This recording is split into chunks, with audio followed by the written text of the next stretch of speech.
tanpa buku. Pernahkah kau ke toko buku, perpustakaan, atau taman bacaan? Tidakkah kau merasa istimewa ketika berada di dalamnya? Di sekelilingmu ada berbagai toko dari dunia nyata dan khayal. Tempat yang pernah kau kunjungi dan yang belum. Informasi dari cerita masa lalu, masa kini, dan masa depan. Semua berpadu, semua berada dalam genggamanmu. Saat berada di antara buku, tidakkah kau merasa menjadi raja dan ratu? Ruang dan waktu seolah menyatu tanpa batas.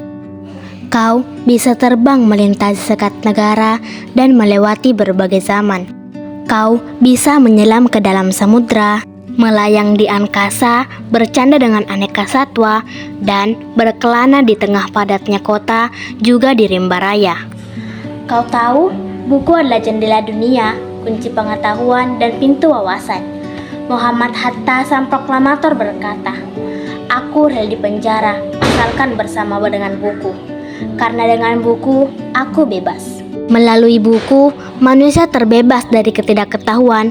Tempat-tempat yang dipenuhi buku adalah harapan berkembangnya pengetahuan dan wawasan. Apa jadinya jika kota tanpa buku? Pantaskah dia disebut kota?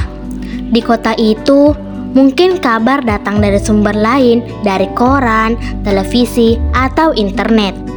Mungkin informasi dan cerita datang dari cerita nenek moyang, bagai dongeng-dongeng sebelum tidur.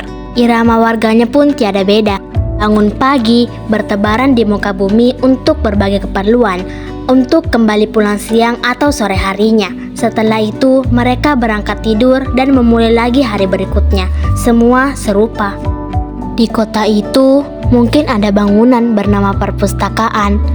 Di dalamnya, buku-buku berderet dalam rak yang tak terjamah. Tiada tangan meraih dan membuka halaman demi halaman dengan sukacita.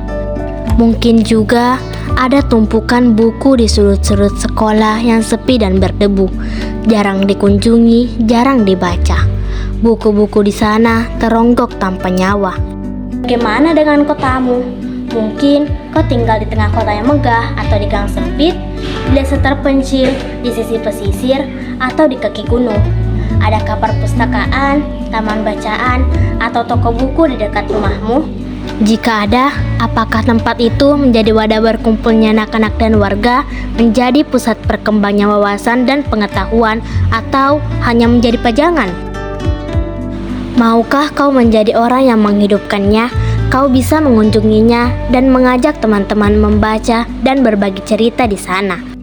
Jadikan tempat itu sumber kegembiraan dan pengetahuan.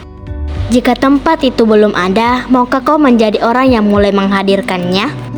Kau bisa memulainya dari sebuah sudut teras di rumahmu. Ajak teman-temanmu memulai langkah baru. Jangan biarkan waktu berlalu tanpa buku. Siapapun dirimu, bersahabatlah dengan buku. Dia akan menjadi teman setiamu sepanjang waktu.